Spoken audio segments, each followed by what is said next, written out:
प्रितीच्या भावान भयणो, जेन्ना आमी बरी वस्त करतात, बरें कार्य करता, तेन्ना आमच्या जिवितांत जायतें वायटूय उप्रासता.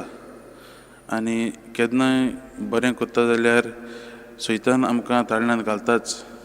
आनी आमी तें आमकां पवित्र पुस्तकांत जायते फावटी पळयलांय बी. तुमी जॉबाची कथा आयकली आसतली. तो देवाचेरूच आदारून आसलो, पूण आनी सैतान ताका जायते ताळण्यांत घालता, ताचें सगळें काडून उडयता.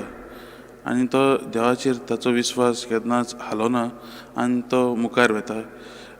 तरी आनी देव ताका शेवटाक एक बरो इनाम कसो ताका सगळें दिता. आनी आमी तें पळयलें आसा. जेन्ना आमी कितें बरें करता तेन्ना वायट आसाच. आनी आयच्या शुभ वर्तमानांत आमी पळयलां, जेजू देव जावन मनीस जाता आनी तो मनीस जावन आमकां शिकोवंकूच आयिल्लो की आमी एक बरें जीव जियोंक. आनी तो आपल्याच कुडण्यांनी तें बरें करून दाखयतालो. पूण अशें जाता की हे जे धर्मशास्त्री आनी फारीसी आसात ते तांकां तें बरें दिसूंक येना. आनी ते देवाक देंवचाराचेर आदारून हें सगळीं कामां करता म्हूण ते ताचेर बोगलांट घालतात. मोगाच्या भावान भयणो, आमी असले जायते परिस्थितीन पडलेलीं आसात. केन्ना आमचो भाव भयण बरें करता जाल्यार आमी रोखडींच आमची जिवितांत नाटकां येता. आनी नाटकांत बरोवन आमी तांची जायती नीट करतात. आनी आमी पातकांत पडटात. मोगाच्या भावान भयणो, आमी पातकां पडटात खरीं, पूण आमी पातकांतूच रावंक शिरी पडना. पूण आमी ताचेर नियाळ करून आनी आमची पातकां मानून घेवंक आमकां देवा लागीं कृपा मागूंक गरजेची.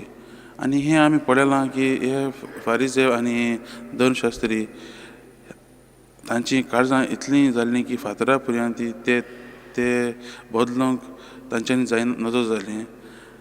ते आपल्याच्या ते लॉज आनी कश्टम आसा तेंच घेवन बसताले. आनी जेजू कितें बरें करता तें पळोवंक ना तेमी. आयज जेजू आमकां देवाचेरूच आदारून रावून ह्यो जे कोश्ट आनी दुमाडे येतात ते फुडें करूंक ताचेच आदारान मुखार चलोवंक आयज आपयता.